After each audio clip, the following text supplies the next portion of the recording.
Praise the Lord. सबको जय मसीह की। मैं प्रभु यीशु मसीह के नाम में सबका स्वागत करती हूँ और सबको प्यार भरा जय मसीह की बोलती हूँ।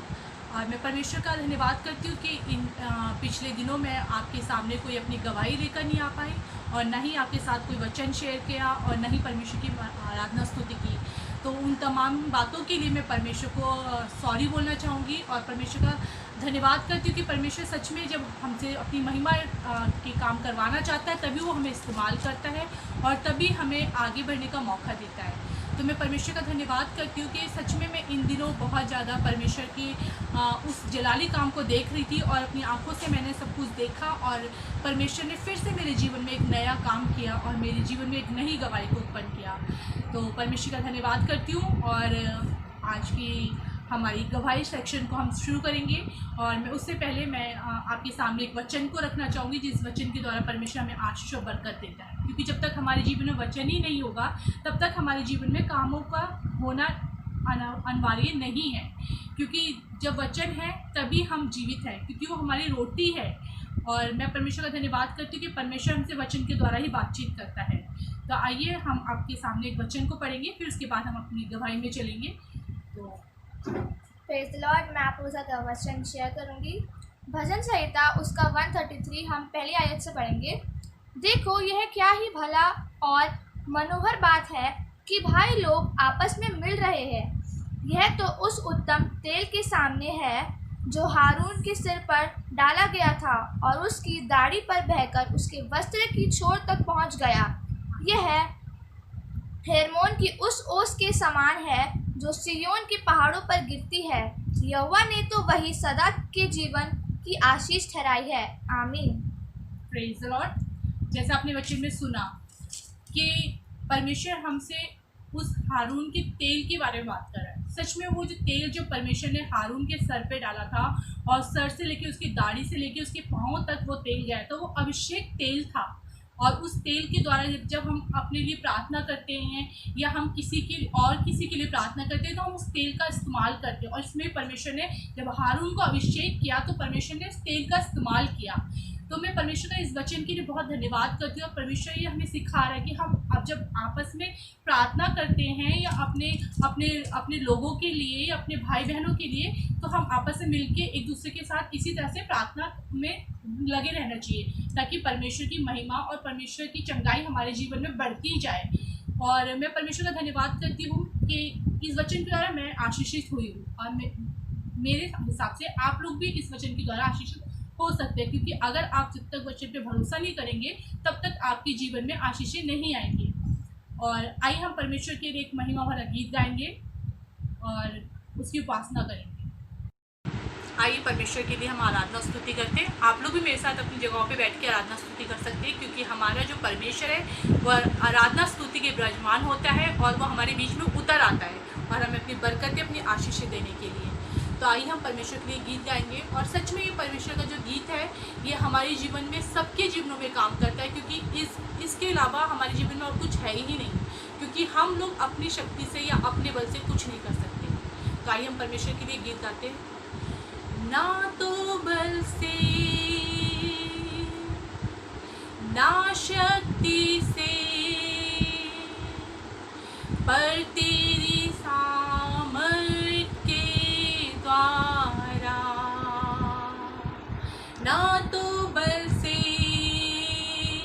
ना शक्ति से पर तेरी आत्मा के द्वारा ये पहाड़ टल जाएगा, ये पहाड़ टल जाएगा, ये पहाड़ टल जाएगा तेरी आत्मा के द्वारा। ना तो बल से ना शक्ति से पर यीशु की आत्मा के द्वारा, ना तो बल से ना शक्ति से पर यीशु की आत्मा के द्वारा। ये पहाड़ टल जाएगा, ये पहाड़ टल जाएगा, ये पहाड़ टल जाएगा, तेरी आत्मा के द्वारा, तेरी आत्मा के द्वारा। Praise Lord. सच में ये पहाड़ टल जाएगा, पर प्रभु कैसे टलेगा? प्रभु यीशु मसीह की आत्मा के द्वारा, क्योंकि हमारे अंदर ऐसी कोई भी ताकत नहीं है, ऐसी कोई भी सामर्थ नहीं है जो हम पहाड़ को टाल सकते। पर एक हमारा महान परमेश्वर है यीशु मसीह, जो बड़े से बड़े पहाड़ हमारी ज़िंदगी के अंदर से टाल देता है, सिर्फ उसका नाम के द्वारा। मैं आपके सामने अपनी गवाही को पेश करती हूँ और मैं आपका परमेश्वर का धन्यवाद करती हूँ कि पिछले दिनों 2 हफ्ते पहले की बात है ये, मेरा कज़न भाई था, मेरे मामा जी का बेटा, वो बहुत ज़्यादा अचानक से बहुत ज़्यादा सीरियस हो गया और इतना ज़्यादा सीरियस हो गया था कि जिस हॉस्पिटल में उसको एडमिट किया था, उस हॉस्पिटल वालों ने उसको बोल दिया था कि यहाँ से आप इसे किसी और हॉस्पिटल में शिफ्ट कर दो, क्योंकि यहाँ पर इसका ट्रीटमेंट नहीं हो पाएगा और हम कुछ कह नहीं सकते। तो जब उन्होंने ये वाली बात हमारे घर वालों को बताई, तो मेरे मामा जी और बाकी सारे परिवार के लोग बहुत घबरा गए और बहुत टेंशन में आ गए और वो लोग मतलब उनके घर में एकदम सा ऐसा माहौल छा गया कि मतलब उनको समझ में नहीं आता कि क्या करेंगे, कैसे करेंगे। और वैसे ही कोरोना चल रहा है तो कोई भी हॉस्पिटल बिना टेस्ट के, बिना रिपोर्ट के नहीं लेता।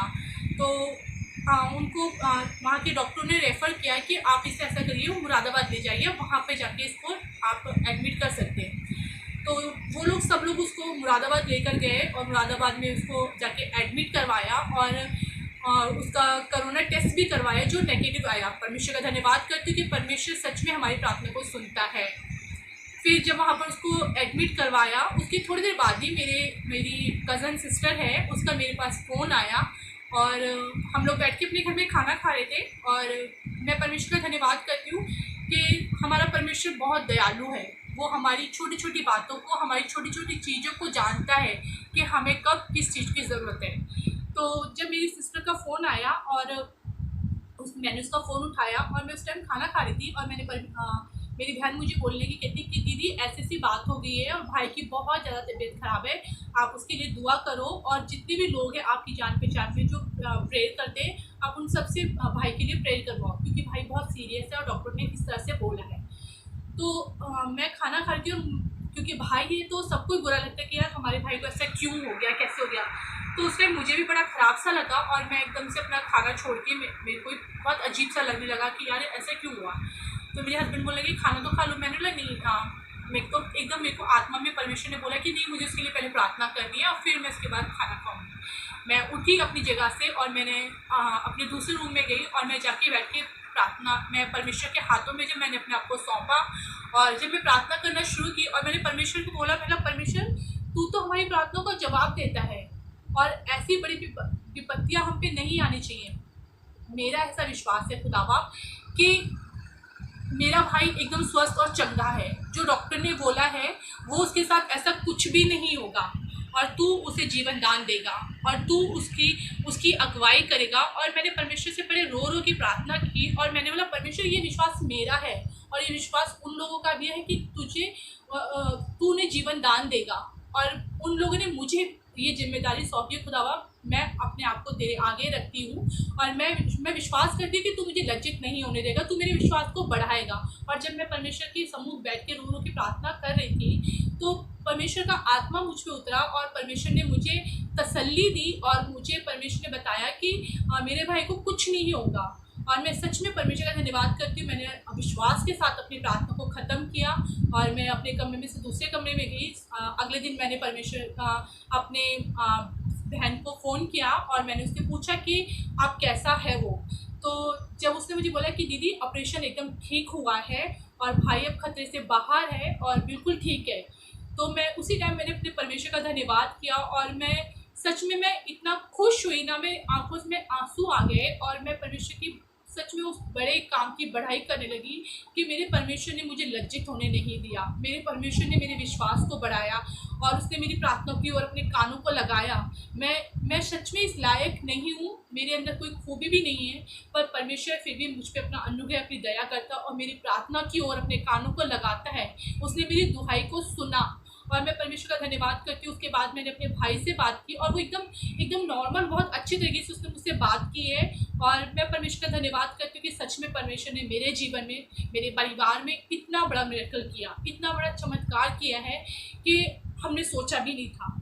आज मेरा भाई बिल्कुल ठीक है और बिल्कुल अपनी नॉर्मल लाइफ में है और वो हॉस्पिटल से भी डिस्चार्ज हो चुका है।